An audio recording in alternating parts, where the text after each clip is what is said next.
Every day, something dramatic happens in the Caribbean that affects our lives. We'll give you the details. We'll give you the facts on Caribbean Perspective with Eddie Frederick. Here's Eddie Frederick. So glad you can join us. Trini is not ready for the right to bear arms. This story takes the lead in today's edition of Caribbean Perspective for Wednesday, 9th August 2023. Details after this important message. The hurricane season is now upon us, so we as Caribbean people need to remember to think safety and be prepared.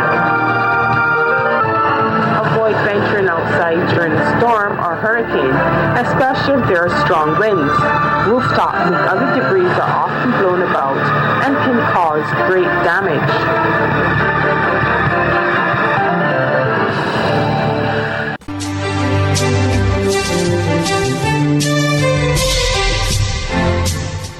Welcome back. The head of the University of the West Indies Criminology Department believes the public is not ready for easier access to licensed firearms. The issue has become a hallmark of the UNC's election promises.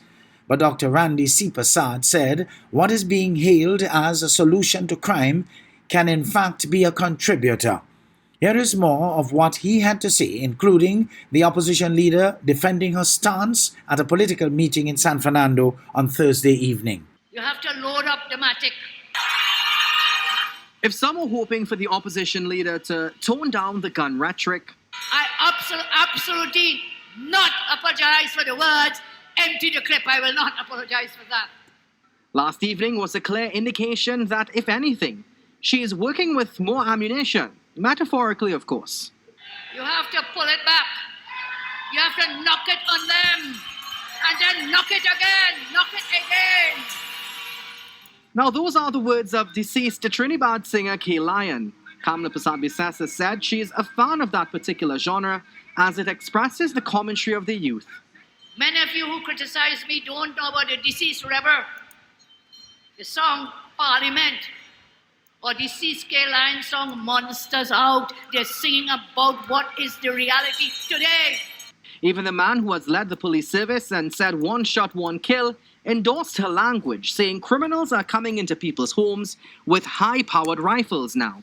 You have to do exactly what Kamla Prasad-Bissessa said. You have to fire as many rounds as possible to defend yourself. But the head of UWI's criminology department believes the opposition leader is seeking to capitalize on the terror that crime has spread throughout the country. We have to be very, very careful of inciting the public in this kind of way.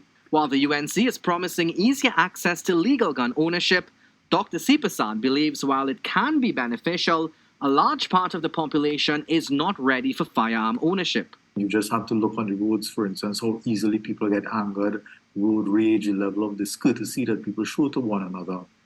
More than likely, if firearm access becomes very, very easy, the murder rates are going to go up a lot higher than they are currently. Dr. C. Prasad said this type of talk is par for the course during election time, but he seriously questions if stand your ground laws, the way the UNC is promising it, will ever become a reality. They make promises knowing fully well they can't fulfill those promises no matter what. And this might very well be one of those. The criminologist says while he agrees with Prasad-Bissessa that it is your God-given right to protect yourself, the Lord never mentioned with a gun. In the meantime, Prime Minister Dr. Keith Rowley says Cabinet has taken a decision to utilize the Printry site in Port of Spain as the Ministry of Social Development and Family Services, as it is currently renting a space to house its offices. He's hoping to begin construction through public-private partnership like that of the Ministry of Health's administrative building, which was handed over to the ministry on Monday. More in this TTT News item. UDCOT has it as an assignment to go out again and to see whether the private sector would come forward in a similar way and give us the most competitive arrangement, because we do go out inviting those who have the ability to raise the funding and make it available on reasonable and competitive terms to come forward. We are going out there, if we haven't already gone out, because the Cabinet has approved it. In the next few weeks, Dr. Rowley said he will be turning the sword for an assessment center for the homeless on the old Port of Spain Foundry site.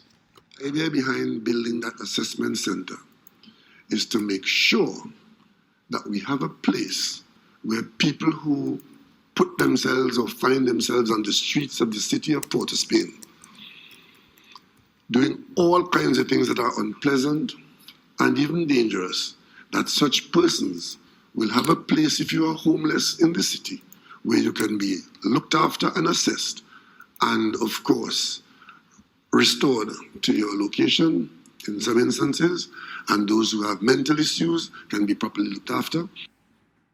The Prime Minister said once that building is complete, it would see the removal of street dwellers on the streets of Port of Spain. No person should be and would be encouraged to sleep on the streets of the city of Port of Spain. So there'd be no sleeping and no what goes on with that.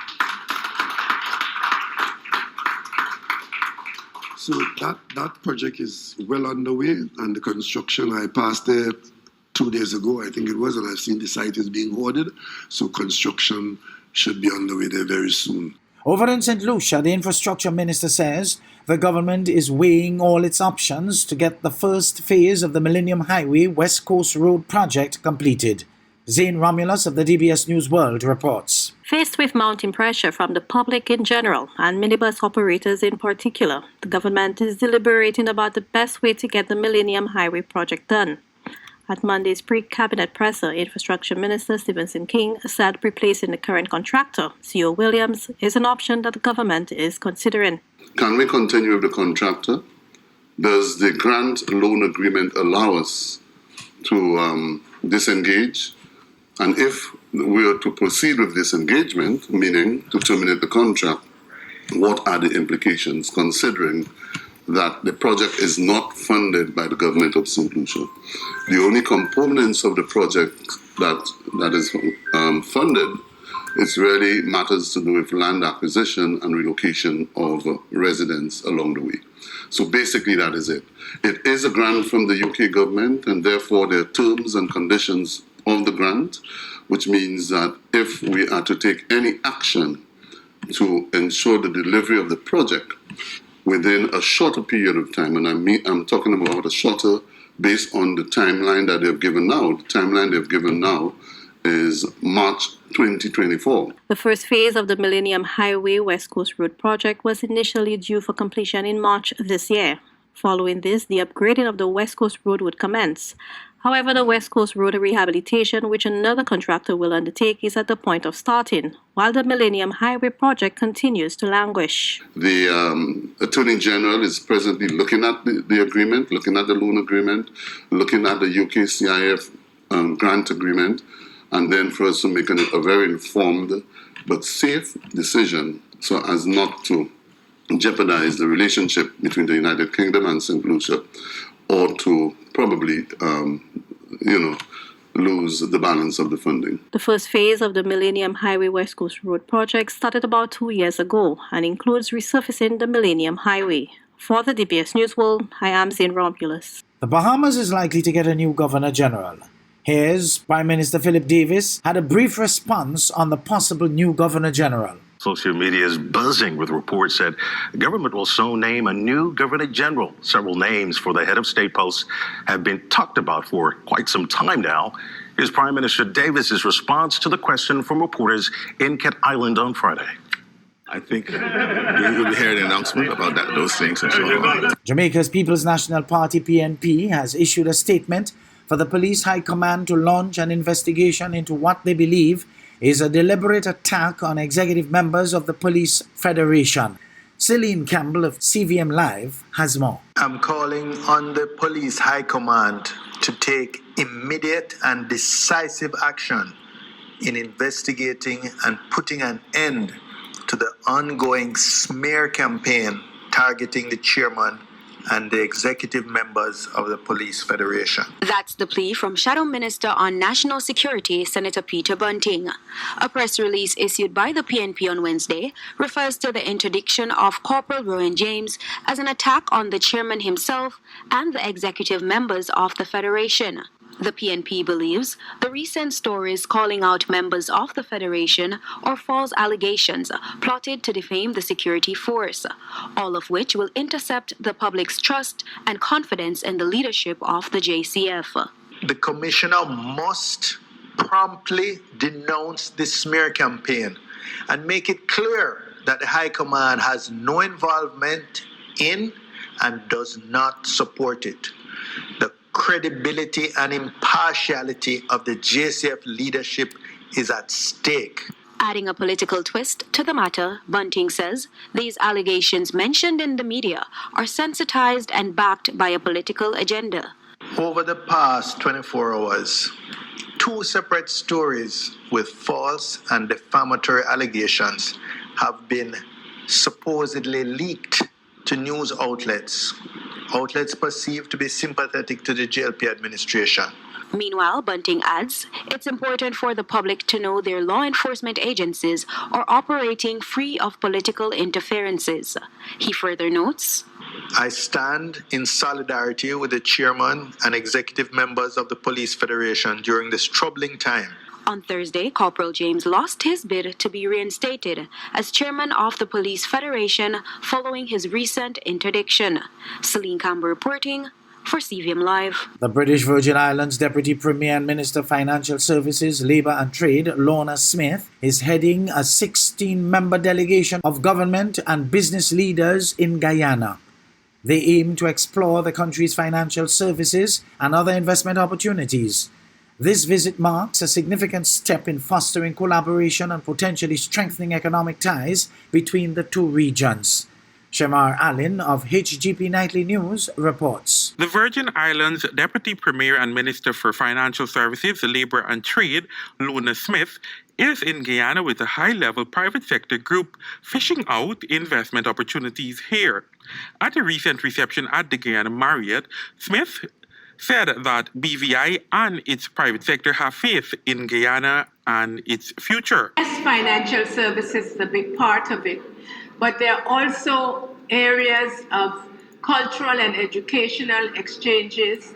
For instance, in the area of financial services itself, yes, you have your tertiary education institutions, but we have the Robert Mathavius Institute as part of the H. Lavity Stout Community College that does very much. It does specific training, offers specific training in financial services.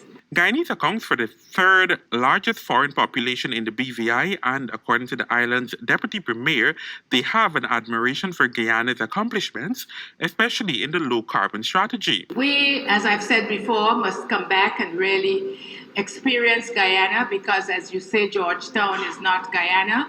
There is a lot more that we will have to sample, and of course, as I said, we will be looking forward to really expanding that partnership or the relationship that we have started here. Since arriving in Guyana on Monday, Smith and her delegation have engaged a number of government officials.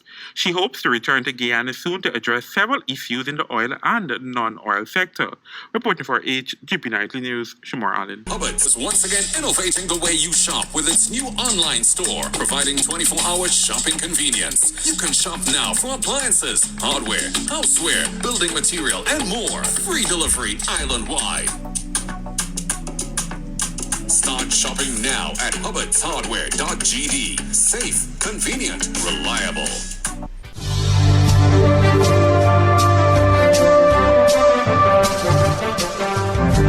I am Eddie Frederick. This has been Caribbean Perspective, a whole new approach to highlighting developments in the Caribbean. In the meantime, please continue to log on to CaribbeanPerspective.com for more daily news and more.